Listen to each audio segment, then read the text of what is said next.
Bonjour, nous allons dans cette présentation vous parler d'une des méthodes phares utilisées en sûreté de fonctionnement qui est l'AMDEC. AMDEC analyse des modes de défaillance, de leurs effets et de leur criticité.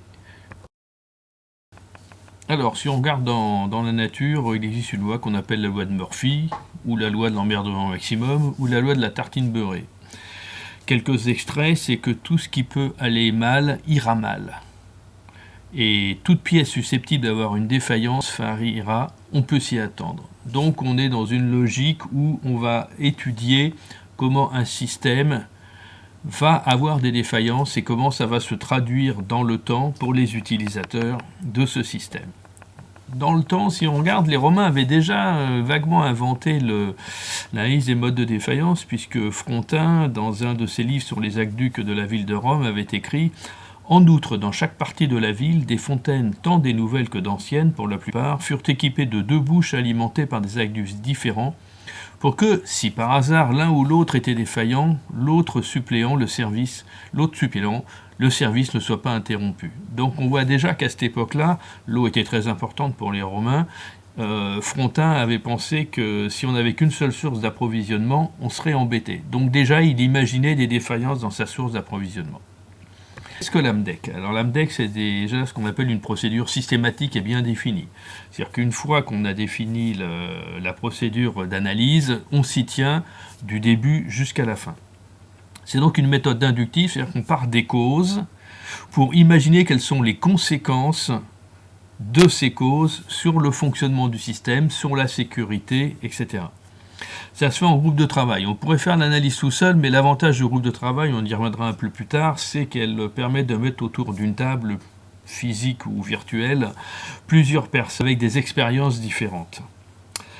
C'est un outil de construction de la qualité d'un système. La sûreté de fonctionnement est une des composantes de la qualité. Ça permet de maîtriser les risques lors de la conception d'un système. Donc déjà, quand je dis ça, ça veut dire que c'est une étude qui se situe très très en amont au niveau de la conception. C'est pas une fois qu'on a conçu le système qu'on va se poser la question de comment il risque de nous poser des problèmes. Et ça permet aussi d'optimiser la maintenance préventive du système. Alors, un petit nota, on parle d'AMDEC ou d'AMDE ou d'AMDEC. L'AMDE, c'est une analyse qualitative et l'AMDEC, c'est une analyse pseudo-quantitative. On verra plus tard la notion de criticité. Donc, de temps en temps, je parlerai d'AMDE et de temps en temps, je parlerai d'AMDEC. Mais c'est exactement la même méthode, comme on dit. Alors, à quoi ça sert? En sûreté de fonctionnement, c'est un outil d'analyse des modes de défaillance. C'est-à-dire qu'on considère le système comme répondant au cahier des charges et on va étudier les défaillances des composants les unes après les autres. D'un point de vue qualité, c'est un outil d'analyse et d'éradication des défauts. C'est-à-dire que le système est étudié et comparé par rapport à son cahier des charges fonctionnel. Il faut donc avoir un cahier des charges comme pouvoir. Alors attention, l'AMDEC, ce n'est pas un outil de résolution des problèmes, ça ne va pas vous résoudre le problème, ça va vous permettre de les analyser et de voir comment ils peuvent survenir dans la vie du système. Et combiné avec d'autres méthodes, telles que les arbres de défaillance ou l'analyse préliminaire des risques, elle va donner la possibilité de comprendre les mécanismes des défaillances et de fournir des informations aux concepteurs permettant de prendre des décisions sur des choix de conception. Alors il existe un certain nombre de normes et de standards sur le marché. La plus ancienne, qui est la Military Standard 1629A, vous voyez qu'elle a été éditée il y a très très longtemps, et puis son origine dans les années 1940, elle a été améliorée en 1980, et puis en 1998, les Américains ont arrêté de la maintenir. Ceci dit, si vous regardez des cahiers des charges de grands projets à l'heure actuelle, cette norme est toujours référencée, c'est la Bible, c'est la référence en la matière, et c'est de cette norme-là que découlent toutes les autres. La norme AFNOR, la 60812, qui présente une liste des modes de défaillance, AMDE et AMDEC, bien sûr. Et puis, dans l'industrie automobile, qui très très vite s'est emparée de cette méthode, elle a sorti sa propre norme, son propre standard. Alors il existe d'autres normes, mais je n'en parlerai pas ici. Je dirais qu'avec la 1629 et la 60812, on a déjà un bon bagage pour pouvoir travailler. Alors, quelle est la place de l'AMDEC dans un projet? Alors, il faut bien voir que le management et le contrôle de la fiabilité doivent se développer tout au long du cycle de vie du produit. Ça ne se passe pas un moment et puis on oublie après. Si jamais on fait des analyses de fiabilité ou des analyses de sécurité seulement en conception, et puis après on se dit bah, c'est terminé, c'est bon, on a raté une étape. Si on attend d'avoir fabriqué le produit pour se poser la question est-ce que c'est disponible, est-ce que c'est sécuritaire, là on n'aura plus trop de moyens de modifier ce système-là. Donc il faut que ce soit une continuité sur le cycle de vie du produit, donc de l'appel d'offres jusqu'à l'obsolescence du produit. Alors, je vais peut-être un peu extrémiste en parlant jusqu'à l'obsolescence, mais il y a des industries qui, en allant jusqu'à l'obsolescence, ont une vision très très large des possibilités de défaillance de leurs produits pour pouvoir améliorer une nouvelle génération. Les tâches sont définies dans ce qu'on va appeler un plan sûreté de fonctionnement, où on va dire bah, je vais faire une AMDEC, je vais faire une AMDE, je vais le faire comme ceci, je vais commencer comme cela, je vais voilà le format de travail que je vais utiliser, etc., etc. Donc dans un plan. Et pour être profitable, l'AMDEC doit s'utiliser comme une aide à la conception et comme une aide à la maintenance. J'ai dit précédemment qu'on travaille, il nous faut un groupe de travail. Oui, parce que l'avantage, c'est que chacun va faire part de son expérience rencontrée sur des produits équivalents ou sur des choses que l'on va imaginer. Alors ce groupe de travail, il peut être ce qu'on appelle localisé, c'est-à-dire que vous allez bloquer dans une même pièce plusieurs personnes avec un animateur, vous allez vous fixer une échelle de temps, il faudra peut-être plusieurs réunions, mais on se rencontre physiquement. Maintenant, vous pouvez faire aussi un groupe délocalisé, c'est-à-dire qu'il y a un animateur qui fait le travail en amont et qui vient proposer ce qu'il a fait aux autres membres du groupe de travail. Il y a un examen critique et une synthèse de ce qui s'est passé. Alors, le groupe de travail, il nous faut une analyse fonctionnelle. Ça, c'est le point de départ de notre analyse. L'assistance des différentes personnes qui sont autour de la table. Ce qui implique que ces personnes sont compétentes. Et puis, ces personnes-là aussi vont avoir une mémoire, c'est-à-dire qu'ils se rappellent qu'il s'est passé telle chose sur tel produit à un moment donné. Et puis, vous savez, c'est toujours le gars qui dit au moment « Ah ouais, tiens, je me rappelle, sur tel produit à telle époque, il s'était passé ça. Et si par hasard, ça pouvait se produire chez nous ?» 9 fois sur 10, les autres disent « Mais non, c'est pas possible. » Et puis, quand on analyse bien, en réalité, on se rend compte que si, c'est parfaitement possible. Et puis pour tout cela, il nous faut des critères de décision pour savoir si on accepte la conception dans l'état où elle est, avec ses défaillances, ou si on va reconcevoir le système ou changer une partie du système. Tout ça pourquoi ? Pour satisfaire notre client. Les méthodes mnémotechniques, on va dire première étape, constitution des groupes, fixation des limites de l'étude. Je vais prendre un exemple. Là. Si j'étudie mon ordinateur qui est devant moi, est-ce que j'étudie que l'ordinateur, ou l'ordinateur avec son chargeur de batterie, ou l'ordinateur, son chargeur de batterie et la prise électrique qui est dans ma maison, dans mon bureau? Est-ce que je remonte jusqu'au tableau de contrôle électrique de l'usine? Est-ce que je remonte jusqu'à la centrale nucléaire ou la centrale thermique? On voit que là, on risque de diverger complètement. Donc, il faut bien définir les limites de l'étude. Décomposer le système, le dispositif en différents éléments ou en opération de fabrication. Si on fait une AMDEC processus, on y reviendra après. Après ça, l'analyse proprement dite, on va chercher les causes, les modes de défaillance, imaginer quels sont les effets. Est-ce que je peux détecter les problèmes lorsqu'ils surviennent? Et puis, là, j'ai fait une AMDE. Et si je veux faire une AMDEC, et bien dans ce cas-là, je vais faire une évaluation quantitative en termes de gravité et fréquence, c'est ce qu'on appelle l'étude de criticité. Et puis après, on va hiérarchiser en fonction de la criticité les actions correctives, c'est la 4e étape, à mettre en œuvre pour que le système soit meilleur, soit plus robuste, soit plus résilient. Ça va permettre aussi de définir des essais, parce que certaines fois, on ne sait pas trop s'il y a une défaillance qui apparaît, on ne sait pas trop ce qui va se passer. Donc ça peut être bon aussi de définir des essais pour se conforter dans l'effet ultime du problème. Et puis la 5e étape, c'est le suivi. Oui, comme je l'ai dit, comme ça se fait tout au long du cycle de vie du produit, il va falloir collecter des informations au fur et à mesure que le système vit, pour voir un petit peu comment ce système va évoluer. Et puis ça va permettre aussi de mettre à jour des procédures de maintenance, par exemple, des procédures de maintenance préventive, et éventuellement sur une 2e génération, 3e génération du même système, d'apporter des améliorations parce qu'on aura on aura vu ce qui s'était passé précédemment. Les types d'AMDEC, on a plusieurs types d'AMDEC. On a l'AMDEC produit, là sur cette chaîne ça va être la voiture. L'AMDEC processus, c'est la chaîne de fabrication de la voiture. L'AMDEC moyen, l'AMDEC moyen, c'est le robot qui permet de fabriquer la voiture qui se déplace sur sa chaîne de production. Et puis on peut faire aussi des AMDEC système, dit système face. Donc l'AMDEC produit, ça va permettre d'améliorer, de garantir la fiabilité des nouveaux produits. Ça se passe au niveau d'un bureau d'études, pour le bureau d'études par exemple. L'AMDEC processus, ça va permettre de maîtriser le processus de fabrication, d'assurer la qualité des produits. En général, c'est le service méthode qui s'empare de cette note-là. Et l'AMDEC des moyens de production, ça va être le constructeur qui, lui, va permettre d'améliorer et garantir la disponibilité et la sécurité des machines qui vont fabriquer le produit et de préparer les plans de maintenance.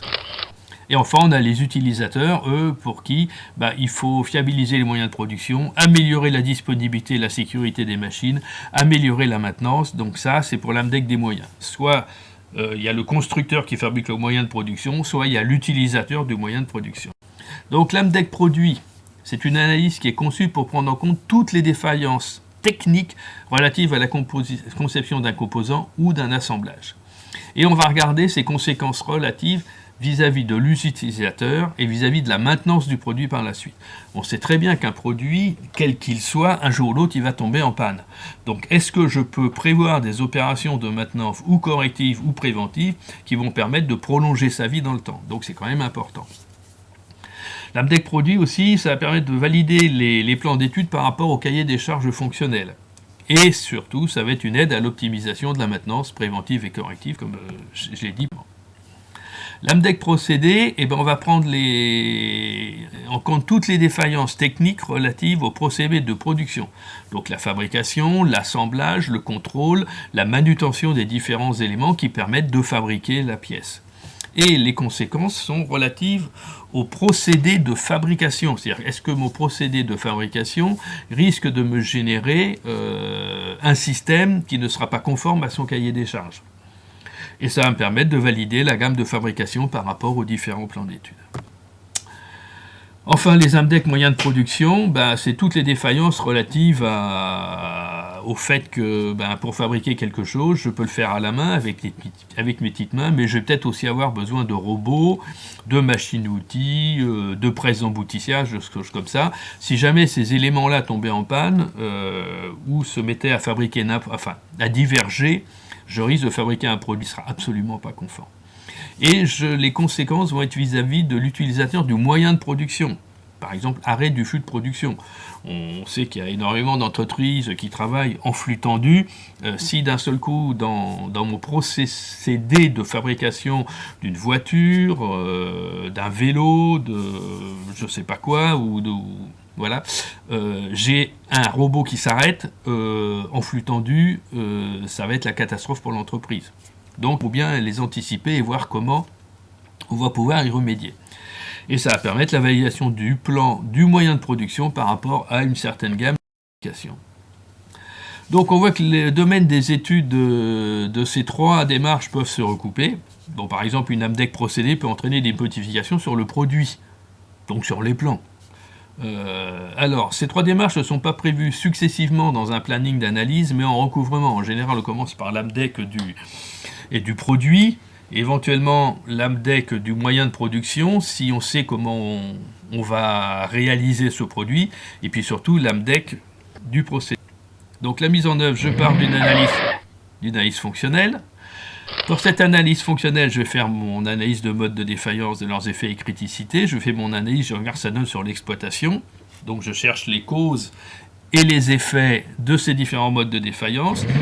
J'établis un certain nombre de synthèses qui vont permettre de déterminer des actions soit préventives, soit correctives. Donc préventive au stade de la conception, ça va être de revoir la conception d'un certain nombre d'éléments.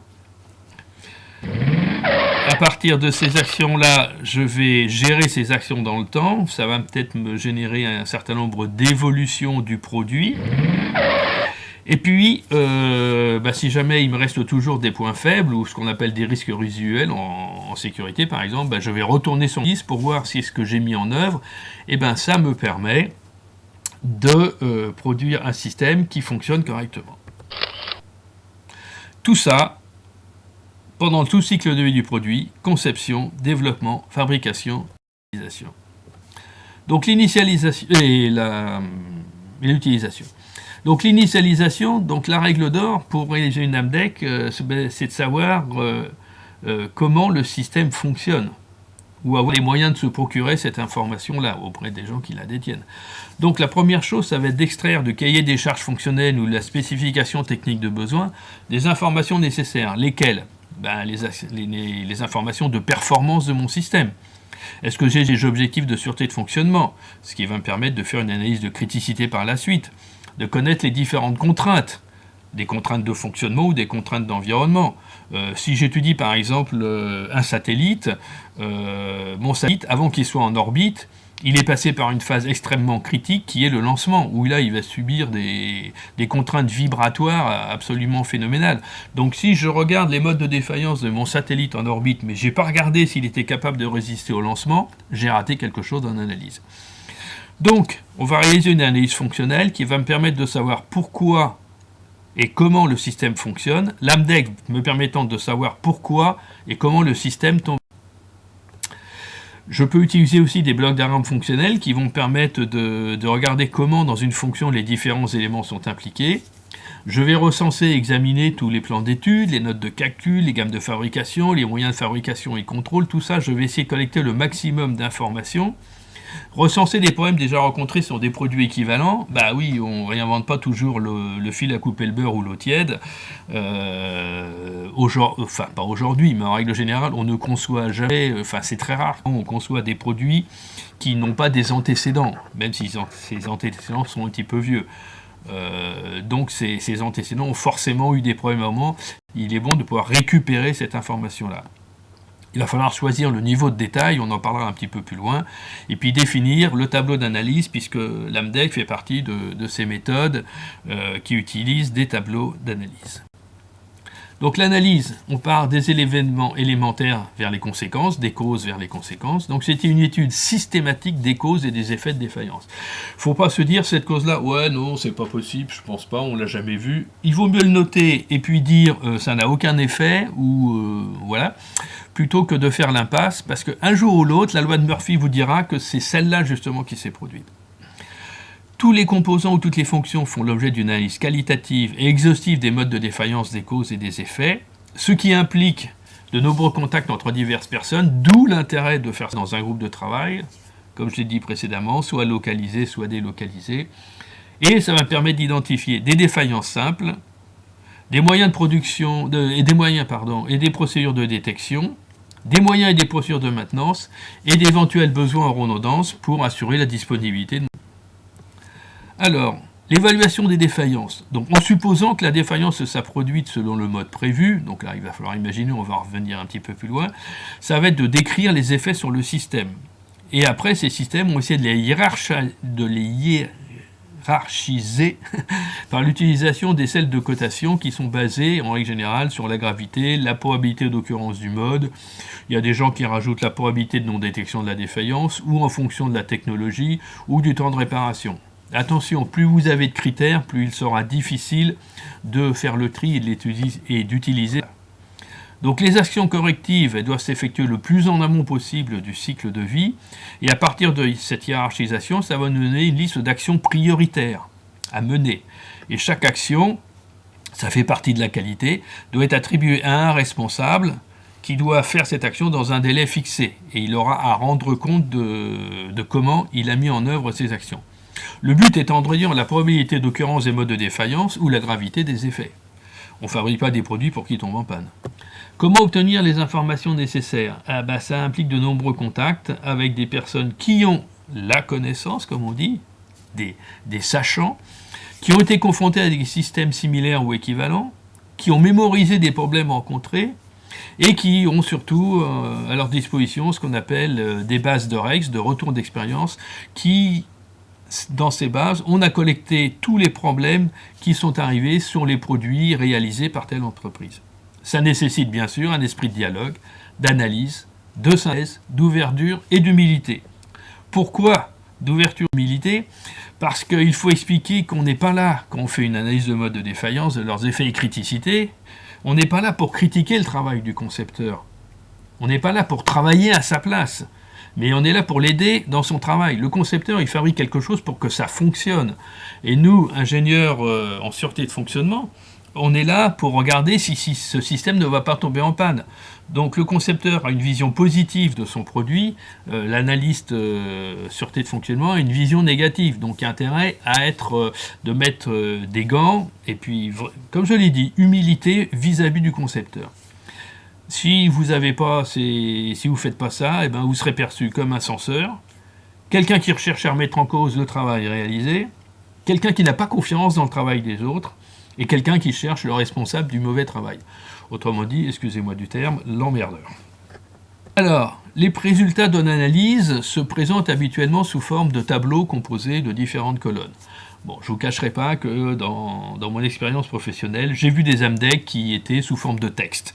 C'est pas très lisible. Le tableau, quand même, il a cette faculté de synthétiser l'ensemble des éléments. Alors, le problème, c'est qu'une AMDEC, ça fait des fois quelques dizaines, centaines de pages et de tableaux, mais avec des outils informatiques comme Excel ou des outils qui sont spécialement développés pour traiter des AMDEC, c'est très simple de faire des traitements par la suite. Le nombre et l'ordre des colonnes sont laissés à l'initiative de l'analyste. Vous verrez, si vous regardez la 1629 ou la norme AFNOR, on vous suggère un certain nombre de colonnes. Il n'est pas interdit, vous, d'en rajouter ou d'en supprimer, c'est en fonction de votre besoin. Mais attention, le format doit être exploitable et contenir vraiment des informations utiles. Moi, j'ai vu des tableaux AMDEC qui faisaient 25 colonnes et au bout d'un moment, on ne lit plus rien. Déjà, pour l'imprimer, c'est pas triste en A4, mais à la fin, on ne sait plus trop ce qu'il y a dedans, ce tableau-là. Donc, je vous présente un tableau qui représente une AMDE. Vous voyez, on a un nombre limité de colonnes. Donc, la première colonne, c'est on va travailler sur le composant. Dans le cas présent, c'est un groupe électrogène. La fonction, ça c'est tiré de l'analyse fonctionnelle, ce groupe électrogène a pour fonction d'alimenter le site d'une société en cas de panne du réseau EDF. Après ça, j'ai regardé les modes et les causes de défaillance. Alors le mode de défaillance, c'est que mon groupe électrogène ne démarre pas ou s'arrête intempestivement. Pourquoi ? Par exemple, je n'ai pas d'alimentation de fuel, le démarreur est hors service, l'armoire de contrôle de mon groupe électrogène est défaillante, ou c'est simplement mon groupe électrogène qui a une défaillance quelque part. Les effets, je peux regarder au niveau local ou au niveau du système. Donc au niveau local, là, il se trouve que pour cet exemple-là, je n'ai pas imaginé des choses, mais au niveau du système, je sais que si je perds mon groupe électrogène, j'aurai plus à secours en cas de perte du réseau EDF. Mais je sais que l'informatique peut fonctionner 10 minutes parce que j'ai déjà prévu un onduleur qui me permettra de faire fonctionner mon système. Au niveau détection, j'ai des alarmes locales et centralisées qu'il va falloir que je définisse. Et la compensation, c'est l'onduleur dont je viens de parler précédemment, qui me permet, si la défaillance arrive, de continuer à fonctionner. Donc je perds mon réseau EDF, mon groupe électrogène ne fonctionne pas, je peux sauvegarder mon travail parce que j'ai un onduleur. Et puis on a une dernière case, la colonne observation, dans laquelle je vais pouvoir répertorier un certain nombre de choses. Alors c'est ce que j'appelle la colonne poubelle, mais dans le sens noble du terme. C'est-à-dire que c'est celle où je mets toutes les informations qui me passent par la tête quand j'en suis arrivé là, et qui vont m'éviter d'avoir justement un tableau avec 150 colonnes. Donc ça peut être des opérations de maintenance préventive, des choses comme ça, ou juste un pense-bête à penser à vérifier que plus tard, sur la redondance, que va-t-il se passer ? J'ai parlé du suivi. Il faut bien voir que l'AMDEC ne doit pas devenir une fin en soi. Les actions préconisées doivent être mises en œuvre et suivies, et un suivi de leur efficacité doit être assuré. Donc il faut un objet, un responsable et un planning de travail. Sans ça, on ne peut pas avancer. Et puis, il y a quelqu'un qui doit être vérificateur de la bonne mise en œuvre de ce plan d'action. Et puis surtout, analyser l'impact des modifications proposées. Parce que c'est bien beau de dire oui, tiens, ben là, si ça tombe en panne, c'est quand même embêtant, je vais rajouter tel élément. Mais si j'ai pas analysé les défaillances de cet élément-là, je risque d'avoir une fausse bonne idée. Le recours à le retour d'expérience permet aussi de consolider l'efficacité de l'analyse. Finalisation d'une analyse de mode de défaillance, il faut savoir clore une étude. C'est toujours un petit peu difficile, parce qu'une AMDEC, c'est pas qu'une suite de tableaux. Elle doit faire l'objet d'un rapport autonome, autoporteur, comme on dit, ou alors elle s'inscrit dans une étude plus complète. Donc il est donc important de préciser comment le travail a été réalisé et à quoi il a conduit. Comment je vais exploiter les résultats ? Eh ben, je vais générer une base. L'AMDEC me permet de générer une base d'informations qui va servir de support logistique de référence tout au long de la vie du produit. C'est-à-dire que c'est pas parce qu'il y a des modes de défaillance que je n'aurais pas imaginé qu'ils ne vont pas se produire. C'est la loi de Murphy. Et donc ça va être intéressant, le jour où ça se produira, de pouvoir récupérer cette information, de la remettre dans cette AMDEC a posteriori. Je ne modifierai pas le système qui est en cours d'utilisation, mais quand je passerai à ce système génération plus 1, je vais pouvoir intégrer cette information-là dans mon analyse pour faire en sorte que je ne trouve pas les problèmes que j'ai eu en utilisation et que je n'avais pas pu voir au niveau d'analyse dans la génération précédente. Donc quelques exemples de liste de synthèse, la liste des effets de défaillance, la liste des articles critiques, on verra ça par rapport à la criticité, liste des symptômes observables, des fois il n'y a pas d'effet mais vous avez des symptômes. Vous ne savez pas ce qui se passe. Typiquement sur une voiture, vous ne savez pas ce qui se passe mais d'un seul coup ça se met à fumer. Voilà, le moteur fume. Bon, c'est un symptôme.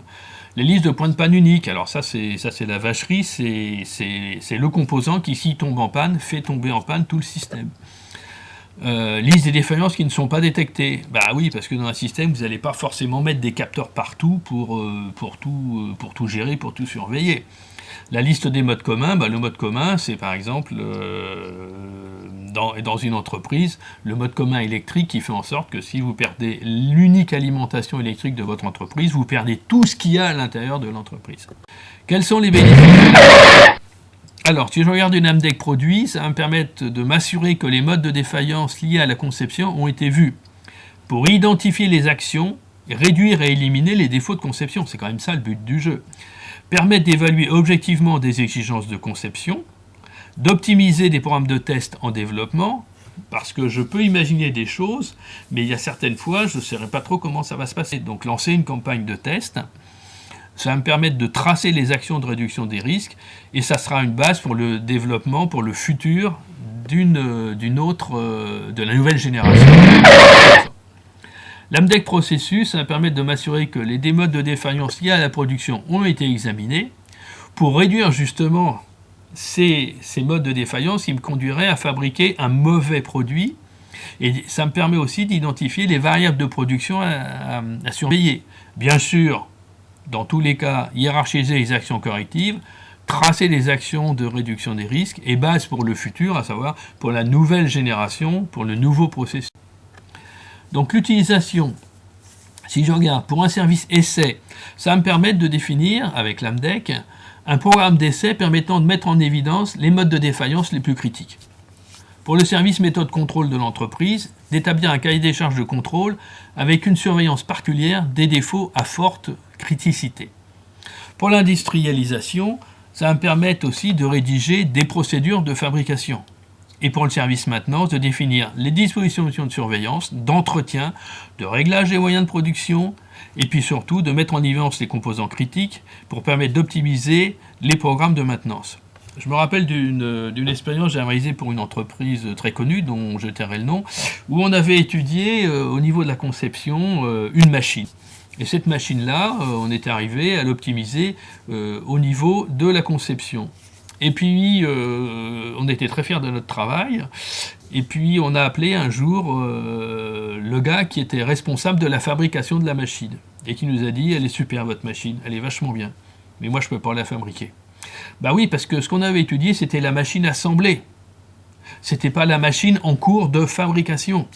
Et il y avait des telles exigences de cote et de tolérance au niveau de la dimension et de l'assemblage des pièces qu'il n'était pas possible de fabriquer la machine. Donc, je reviens à mon groupe de travail, n'hésitez pas à mettre dans votre groupe de travail des gens qui, a priori, vous vous dites, ils n'ont pas leur place. Je me rappelle une autre expérience sur un autre système où j'avais demandé, c'était moi l'animateur, j'avais demandé qu'il y ait les concepteurs, les gars de la maintenance, les gars de la qualité, et j'avais demandé qu'il y ait le commercial. Parce que le commercial dans cette entreprise avait la fâcheuse habitude, quand il arrivait sur un salon, d'écouter les questions des futurs clients et de dire « Ouais, non mais si vous voulez, on peut vous rajouter un bouton, on peut vous rajouter un écran, on peut vous rajouter ceci. » Il rentrait dans l'entreprise, à la fin du salon, il disait « Eh les gars, ça y est, je vous ai vendu une machine, bon vous verrez, il y a quelques petites modifications à faire. » Et les quelques petites modifications, ben, ça a coûté un bras à l'entreprise. Et donc, de commercial, ça permet aussi de lui dire « Attention, si on rajoute tel élément, voilà ce que ça va faire en plus dans la complexité du système. » J'ai parlé un peu plus en amont du niveau de détail. Alors, le niveau de détail, on va dire que... Hop, j'ai été trop vite. Il n'existe pas de niveau standard de décomposition du matériel. C'est une utopie. Il faut définir, dès le départ, le niveau auquel on désire descendre. Alors, qu'est-ce qu'on peut dire ? Le composant, c'est quoi ? C'est une pièce élémentaire sur laquelle s'applique l'analyse et pour laquelle on dispose d'informations exploitables. Si on descend trop bas ou si on reste trop haut, on risque d'être complètement dans le flou et de ne pas savoir comment le système va tomber en panne. Il ne faut pas se mettre trop bas parce qu'on aura une surabondance d'informations puis le travail va être extrêmement complexe. Puis alors là, on risque de retarder complètement le processus de conception et de fabrication du système.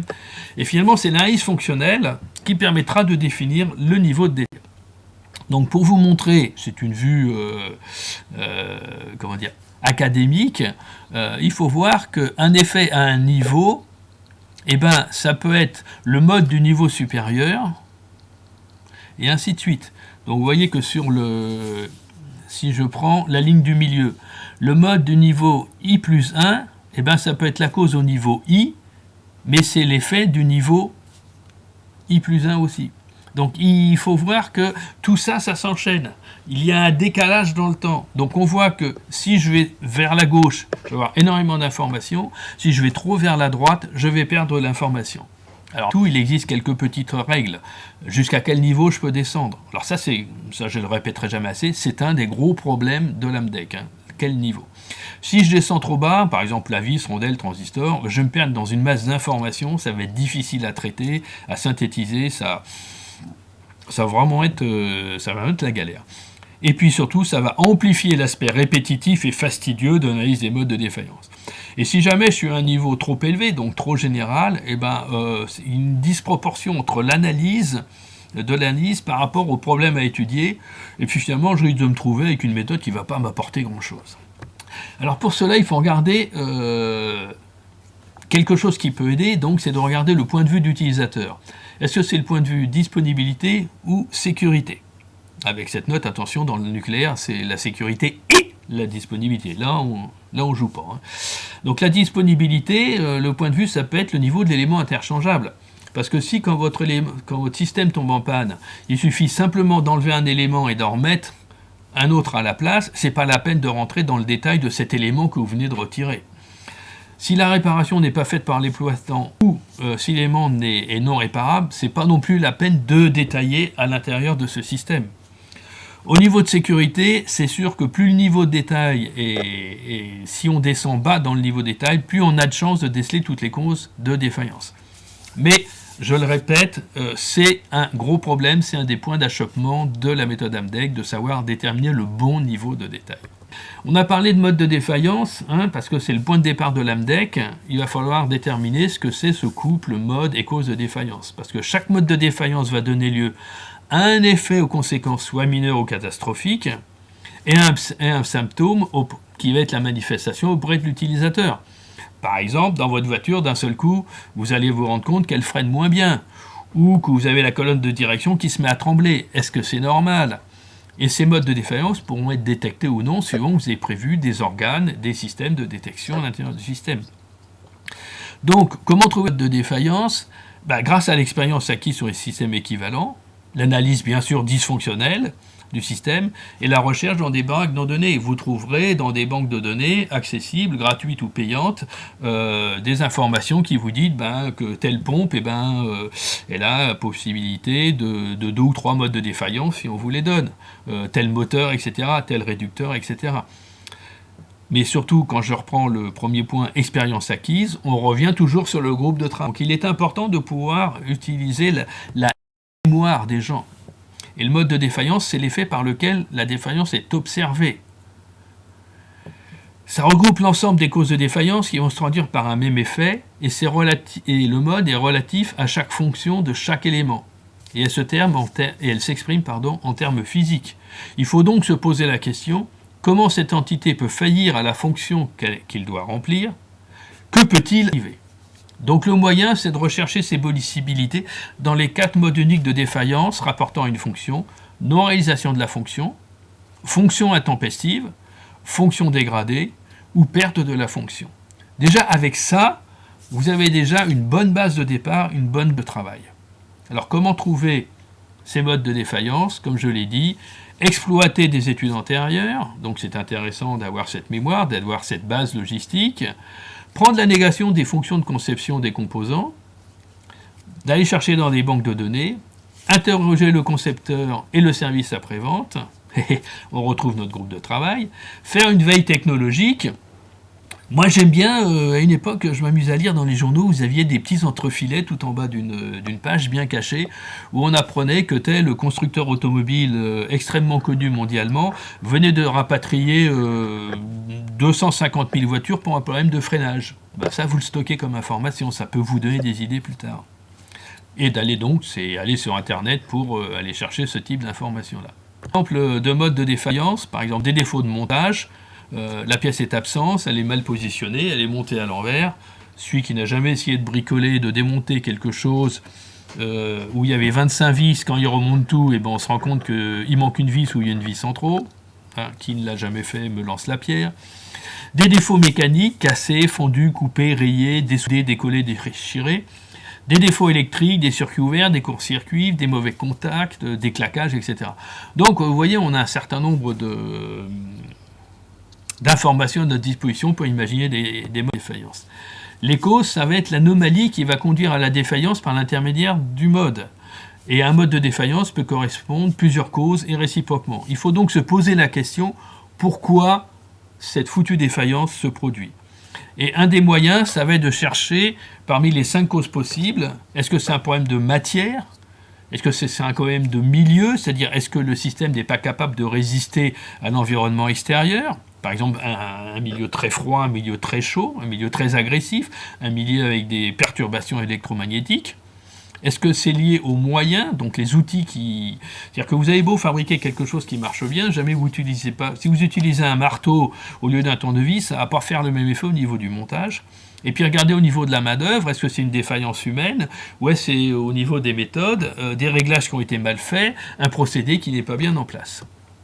Donc quelques exemples en conception de causes de défaillance: des tolérances inadaptées, une résistance insuffisante aux contraintes, une manière inadaptée. Je me rappelle d'un système où quand on l'a démonté, on s'est rendu compte que toutes les pièces mécaniques d'un certain alliage étaient complètement bouffées parce qu'il y avait une corrosion électrochimique. Le système, il était à 50 mètres de haut, on ne le voyait pas, et le jour où on l'a démonté pour faire un rétrofit, on s'en est rendu compte. Et heureusement qu'on s'en est rendu compte, sinon l'engin qu'il supportait serait tombé, c'était un matériel militaire, ça aurait fait très mal et ça aurait coûté très cher. En assemblage, comme cause de défaillance, une propreté insuffisante, une absence de consigne, erreur de montage bien sûr. Et en utilisation, cause de défaillance, des chocs, utilisation anormale. Alors attention, ne pas confondre les défaillances en conception avec les défaillances en utilisation. Les défaillances en conception, erreur ne permettant pas de lubrifier correctement le système, mauvais choix de matériaux. L'équivalent en utilisation, c'est non-respect de la procédure de lubrification ou utilisation incorrecte du matériau. Donc on voit, suivant le point de vue que l'on a, il va falloir bien faire attention à la manière dont on exprime ces informations. L'effet de défaillance, pour chaque entité et pour chaque mode, on décrit les conséquences subies par le système et donc qui vont atteindre l'utilisateur. Et on décrit en général aussi les moyens de détection de cette défaillance. Si jamais on n'a pas de moyen de détection, on va se retrouver avec un système qui d'un seul coup sera mort et puis on se demandera malheureusement pourquoi, comment on en est arrivé là. Le calcul de criticité, ça va être donc c'est la partie C de l'analyse des modes de défaillance et de leurs effets. La criticité, qui va être basée sur la chaîne d'événements pouvant conduire à la perception d'une défaillance par l'utilisateur. Et donc ça va permettre de mettre en évidence l'importance de chaque cause et de hiérarchiser les effets, les causes et tout pour déterminer des actions correctives, soit de reconception, soit des actions de maintenance à faire plus tard. Et ces défaillances, on va les consigner dans ce qu'on appelle un livret des points critiques, qui va permettre de recenser les points les plus importants à surveiller pour assurer le bon système. La criticité se présente sous forme d'une matrice. Là, je vous montre une matrice 4-4. Donc on voit qu'on passe de la cause de défaillance au mode par une fréquence, c'est-à-dire que le risque que la cause se produise et qu'elle entraîne le mode. Je passe du mode à la détection et par un effet, et l'effet il a une certaine gravité, et ma détection, je peux déterminer un indice dit de non-détection, c'est-à-dire que mon mode de défaillance n'est pas détecté, j'ai mon effet et ça va atteindre l'utilisateur. Ça va me permettre de classer une matrice de criticité dans laquelle je vais déterminer 4 zones. La zone dans laquelle il n'y a pas de couleur où j'accepte le risque. La zone jaune qui a un risque grave et qui demande des éléments de sécurité indispensables si j'ai une optique sécurité. Et la zone grisée, bleue, ou oui, ça doit être bleu, je pense. J'ai un problème de vision, excusez-moi. La zone de risque inacceptable, c'est-à-dire que là, ça remet en cause le système. C'est logique, ça arrive tous les coups et c'est une catastrophe. Donc on construit ces matrices-là. Alors vous pouvez construire des matrices 4-4, comme c'est le cas, vous pouvez construire des 5-5, des 5-4, vous pouvez construire des matrices 10-10. Il faut savoir que la matrice, quand on la construit, il faut que ce soit un outil qui soit utile.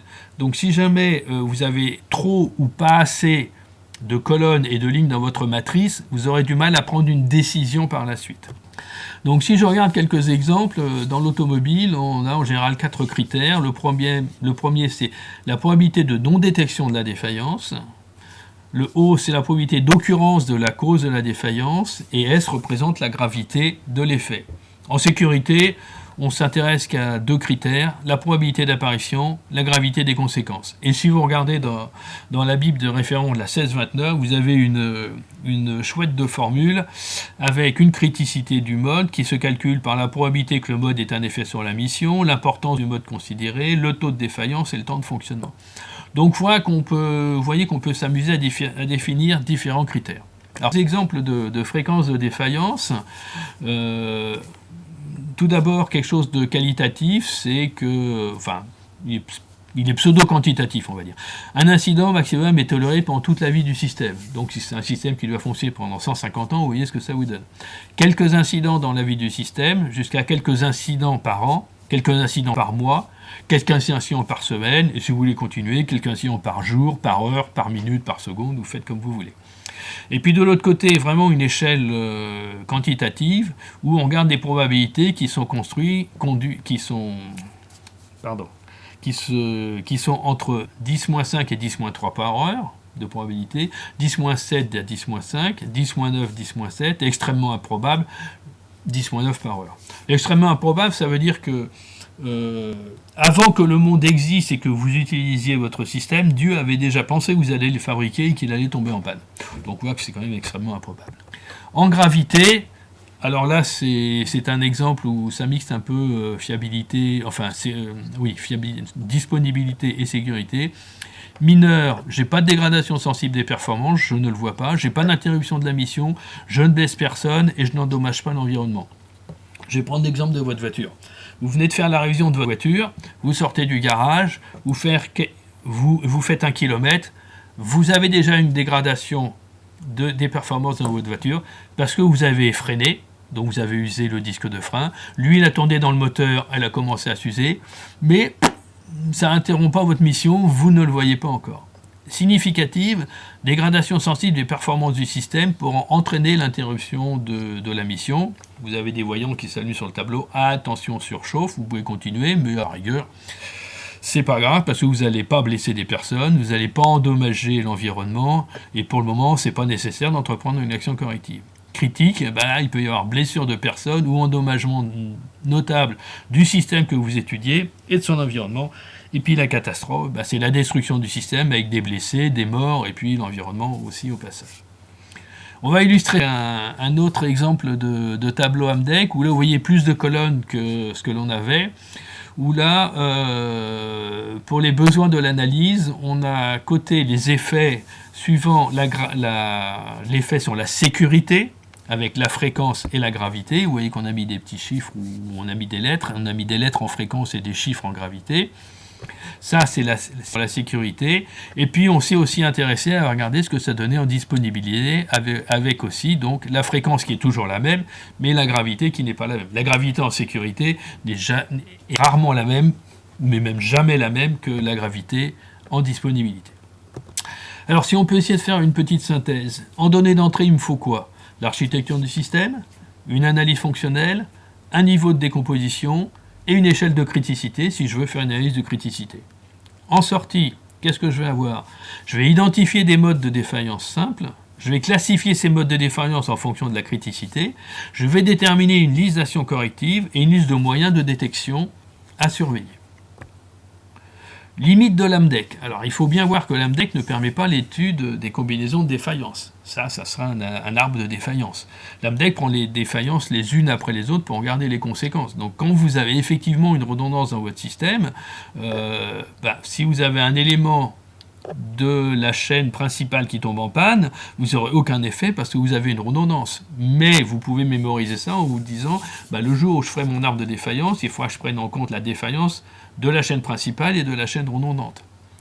L'AMDEC ne permet pas de tenir compte des phénomènes dynamiques.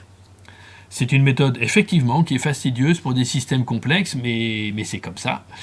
Et malheureusement, à cause du niveau de détail, l'exhaustivité ne peut pas être garantie. L'AMDEC s'applique bien pour des processus dits linéaires, et puis on peut faire, c'est une méthode d'analyse qualitative pour la MDEC, la MDE, mais pas pour l'AMDEC qui utilise le retour d'expérience. Donc la qualité d'une AMDEC est liée à l'exhaustivité des modes de défaillance identifiés, donc elle est fortement dépendante de l'expérience des auteurs de l'étude. D'où l'intérêt, je le répéterai jamais assez, de faire ça en groupe de travail et pas tous loin. Quelques recommandations. Bon, il y a beaucoup d'ingénieurs et de techniciens qui sont embarqués dans la réalisation d'une AMDEC sans prendre de précautions, et puis ça a été une catastrophe. Déjà, ils sont dégoûtés, puis ils ne sont pas arrivés au bout du travail. Et ça j'en ai vu dans ma carrière. Cette méthode n'est pas la panacée, elle ne va pas résoudre vos problèmes, on l'a déjà dit. Et surtout, elle ne peut traiter les problèmes que dans la limite où l'on respecte ses conditions d'application. Par contre, l'avantage, c'est que c'est adaptable à un grand nombre de situations. Alors, on entend souvent des réactions désabusées sur l'intérêt de réaliser une AMDEC dans le genre « j'ai trouvé que des choses évidentes ». J'ai pas décelé de problèmes extraordinaires. Oui, c'est très bien, mais c'est pas parce que vous n'avez pas trouvé des choses, vous avez trouvé des choses évidentes ou vous n'avez pas trouvé de problèmes extraordinaires que ça ne vous a pas amené à revoir la conception de système sous un angle différent. Transition difficile entre une formation et le passage à l'acte. Oui, ça c'est sûr, vous suivez une formation AMDEC, en général vous êtes guidé pas à pas, vous avez le temps, vous pouvez vous tromper, et puis quand après vous êtes mis tout seul face à votre système, même avec un groupe de travail, un truc réel, là entre la formation et puis la réalité, il y a quand même des choses qui se passent. C'est vrai que c'est un travail long, répétitif et peu gratifiant, surtout quand on se rend compte que le système, il ne conduit à aucun effet ou que surtout toujours les mêmes effets qui arrivent. Et puis alors là, l'AMDEC parapluie, dont on sait pertinemment qu'elle sert à rien. C'est quoi l'AMDEC parapluie ? C'est comme j'ai vu dans une entreprise, un de mes clients qui m'avait dit, dans le processus qualité, on doit faire des AMDEC, mais moi ça ne me sert à rien, ça ne m'intéresse pas, mais pour être conforme avec le processus qualité, je vous demande de réaliser l'analyse. Mais je n'en ferai rien. Et malheureusement, ça a existé. Donc, comment passer de l'AMDEC subie à l'AMDEC construite et réalisée ? Alors, il faut voir qu'il y a un problème de temps. C'est-à-dire que pour faire une AMDEC, ça prend du temps. Donc, il faut savoir être patient et il faut de la rigueur. Il y a un temps de préparation, un temps d'analyse, un temps de rédaction de cette analyse, des temps de synthèse, de restitution aux membres du groupe, au comité directeur de l'entreprise, un temps de suivi. Ben oui, parce que si vous décelez qu'il y a un problème qui a une conséquence catastrophique, vous allez forcément dire stop, on arrête, on ne va pas plus loin, on attend de voir qu'on a bien diagnostiqué et qu'on a déterminé des actions correctives de conception, donc il y a intérêt à faire quelque chose. Et ça va prendre du temps. Et puis du temps de finalisation de l'analyse. Donc la préparation indispensable, on l'a dit, connaître le projet de l'étude. Est-ce que c'est un produit, un procédé, un système complexe, un sous-ensemble, une organisation? Oui, vous pouvez le faire aussi. Et avant d'envisager des défaillances, il est important de savoir comment ça fonctionne ce truc. D'où l'intérêt de bien comprendre le système, son environnement, donc de faire une analyse fonctionnelle au préalable. L'analyse elle-même, on va rechercher tous les modes et causes de défaillance et identifier les effets induits, mais ce n'est pas automatique, il faut réfléchir. Il faut donc prendre du temps de bien poser le problème, procéder à des enquêtes ou des audits auprès des détenteurs de l'information, toujours mon groupe de travail, combiner plusieurs spécialités, de l'électronique, de la mécanique, de l'hydraulique, de l'informatique, toujours mon groupe de travail. Faire un minimum de retour d'expérience, je retrouve encore mon groupe de travail. Donc vous voyez, le groupe de travail, c'est quand même quelque chose qui est extrêmement important dans une analyse de mode de défaillance. Au niveau de la rédaction, ça prend du temps de déterminer déjà le format du tableau, et s'il y aura 3 colonnes ou 50. Alors c'est très pratique à la lecture, mais ça peut poser des difficultés quand il faut le remplir si on n'a pas assez ou trop de colonnes. Bon, heureusement, grâce à la micro-informatique, grâce à Excel ou d'autres, vous pouvez générer ça sur votre ordinateur avec des tableurs ou éventuellement des outils complets. Respecter la cohérence de langage entre la première et la dernière ligne de l'index, ça c'est extrêmement important. Il ne faut pas que vous ayez Et au niveau des effets, il faut que les effets, quand vous les écrivez, il ne faut pas que vous ayez une dérive dans la rédaction de ces effets. Sinon, vous risquez de vous retrouver avec 50 effets que vous pensez différents, alors qu'en réalité, ils sont exactement les mêmes. Donc, il est important. Alors ça, c'est l'avantage d'un tableur comme Excel, c'est que des fois, le tableur Excel, vous commencez à écrire et il vous propose ce qu'il a déjà. Les problèmes de synthèse. Alors, lire une AMDEC est d'autant plus grave qu'on n'a pas participé à son élaboration. C'est sûr, c'est fastidieux, c'est soporifique, on voit des causes, des modes, des effets. Au bout d'un moment, on ne voit plus rien, on ne comprend plus rien. Mais tous les acteurs dans un projet n'ont pas besoin d'avoir la totalité du contenu. Donc il va falloir valoriser, rendre compréhensible et accessible notre analyse. Sinon ça finit dans un placard, c'est ce que j'ai appelé l'AMDEC parapluie. Il faut élaborer des synthèses adaptées aux différents types de lecteurs. Je me rappelle dans une conférence une fois où j'avais présenté ce type de présentation il y a très longtemps. Il y a un brave monsieur qui est venu me voir et qui m'a dit « C'est très intéressant ce que vous avez dit, je voulais vous dire que j'ai fait la plus grosse AMDEC du monde. » Ah bon, pourquoi? Oh, il y avait 100 000 pages. Vous en avez fait quoi? Le gars n'a pas été capable de me répondre. En faire 100 000 pages, c'est n'importe quoi.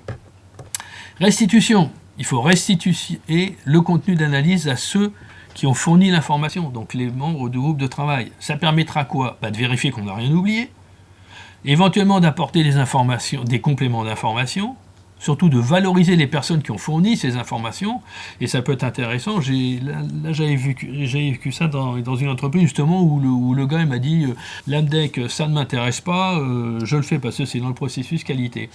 Et donc j'avais fait une pré-analyse du système en me baladant dans l'entreprise, et à la fin de la journée j'avais fait la restitution, et dans la restitution j'avais demandé à ce que toutes les personnes que j'avais interviewées assistent à la réunion. Et quand j'ai fait ma restitution, j'ai vu des sourires sur les gens parce que j'ai dit ce que les gens m'avaient dit et qu'ils n'avaient jamais pu exprimer vis-à-vis de leur directeur.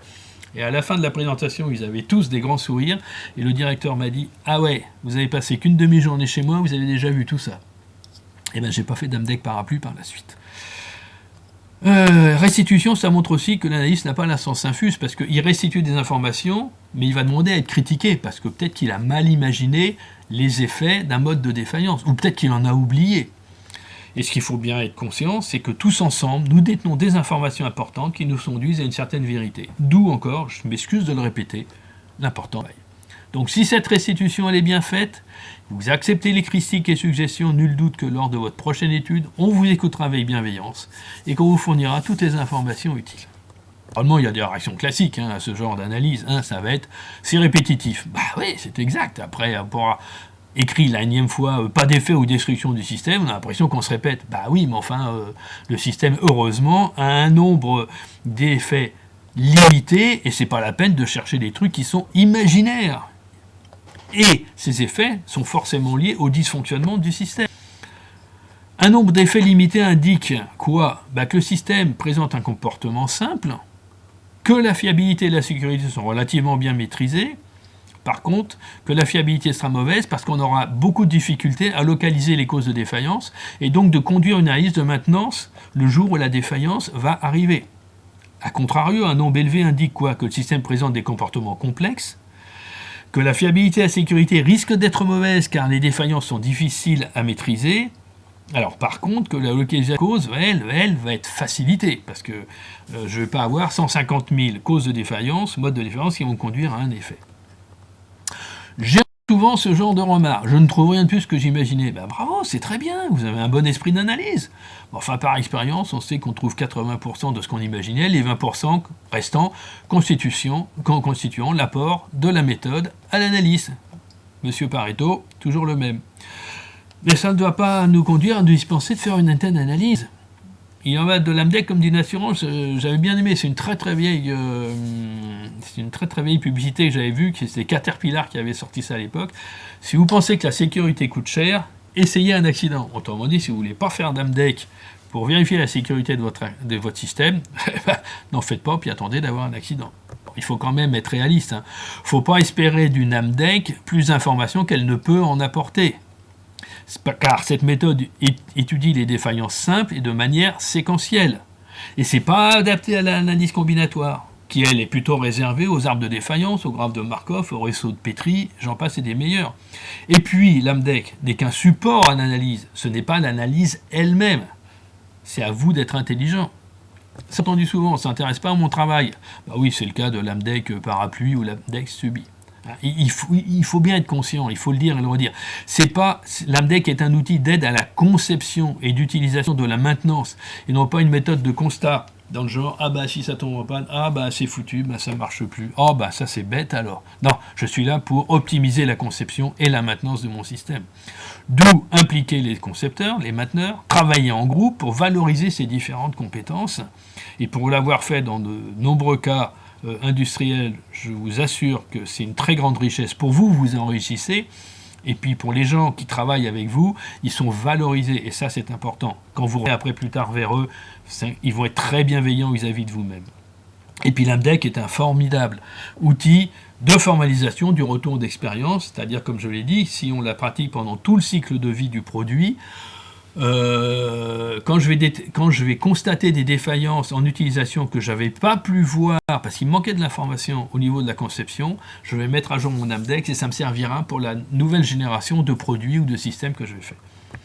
Et ça, qu'est-ce que j'en fais de cette analyse ? Si ça doit rentrer dans une armoire, c'est pas la peine de le faire, ce que j'appelle l'AMDEC parapluie. Et ça doit être exploité par tous les acteurs du même produit. Parce que l'AMDEC, c'est quoi ? C'est un vecteur de communication, de synergie et de produits à l'intérieur de l'entreprise. Pour le commercial, j'en ai parlé tout à l'heure, celui que j'avais fait intervenir dans mon groupe, lui faire prendre conscience des conséquences juste du rajout intempestif de fonctionnalités pour faire plaisir aux clients. Il voulait juste 2 boutons de plus, c'est pas grave. Oui, ça fout en l'air ma conception, je suis désolé. Pour le concepteur, c'est un outil d'amélioration et d'optimisation du produit conçu. Et puis surtout, ça permet de proposer en temps réel des évolutions de la conception du produit. Je me rappelle, j'avais travaillé pour une entreprise, je ne donne pas de nom parce que confidentialité, où j'étais dans le bureau d'études et je restituais mon analyse à mon client. Et puis à un moment, on s'est rendu compte qu'il y avait vraiment une toute petite défaillance ridicule qui, si elle arrivait, plantait complètement le système. Et je vois mon client qui sort, on était dans un bureau, il y avait le bureau d'études et puis des grandes parois vitrées, nous on était dans notre petit bureau, il sort et c'était dans le genre « Houston, on a un problème ». Et mon client dit à tout le monde « Vous arrêtez tout, là, monsieur Clorec, avec monsieur Clorec, on vient de déceler un problème, on vous le soumet, Et quand on l'a exposé, tout le monde a dit « Oh, pétard, on l'avait pas vu celui-là ». Et en temps réel, ils ont modifié la conception, on a modifié notre analyse. Et le système va fonctionner. Pour le concepteur, hein, c'est un outil d'amélioration et d'optimisation des produits, donc de proposer en temps réel, je me répète, et de prendre conscience des risques associés à l'ensemble des phases, et non seulement durant la phase d'utilisation. Je parlais du satellite tout à l'heure. Votre satellite, vous allez concevoir dans une usine en France, en Allemagne, en Angleterre, en Inde, au Japon, n'importe où, il peut avoir des problèmes. Après, vous allez le transporter. Est-ce que vous êtes sûr qu'il est résistant au transport, dans le bateau, dans l'avion ? Je ne sais pas. Après ça, vous allez l'installer dans la coiffe d'Ariane, ou... oui, la coiffe d'Ariane, on va rester français, hein, dans la coiffe d'Ariane. Est-ce que vous êtes sûr qu'il va résister au processus de montage? Et puis, Ariane ne va pas être lancée, elle va peut-être partir dans 2-3 mois. Donc, est-ce que mon système il va supporter de rester inactif pendant tout ce temps-là? Et puis, d'un seul coup, paf, on met les gaz, il va subir une contrainte énorme. Est-ce qu'il va supporter les contraintes?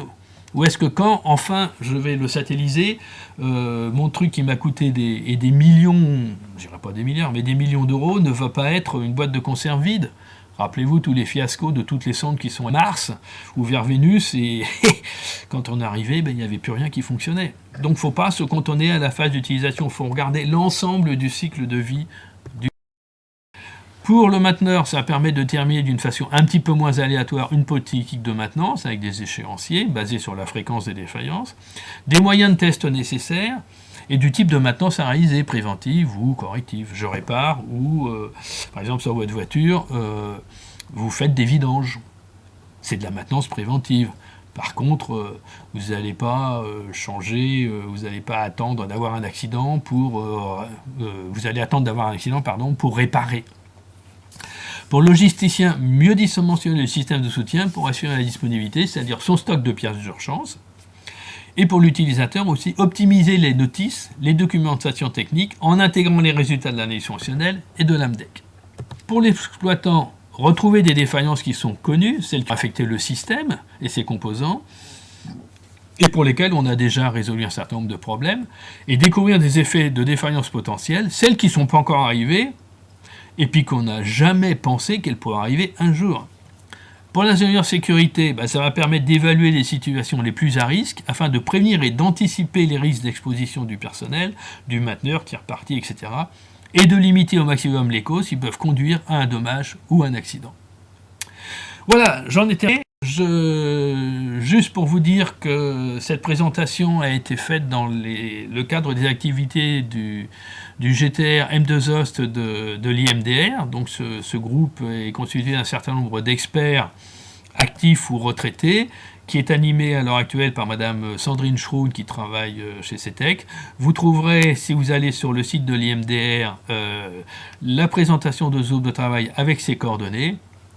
Vous pouvez nous rejoindre dans ce groupe de travail, venir partager vos expériences professionnelles et puis porter un regard critique et constructif sur l'évolution des méthodes dites classiques et éprouvées. L'AMDEC, c'est quand même quelque chose qui existe, vous avez vu, ça a été fixé dans les années 80, mais déjà dans les années 40 on y pensait, et puis quand on voit que les Romains y avaient déjà pensé, vous voyez que c'est quand même pas d'hier, oui, c'est vraiment d'avant-hier que cette méthode-là existe.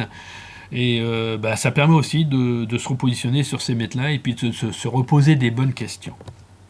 Je vous remercie. Si vous avez des questions à poser, je suis à votre disposition.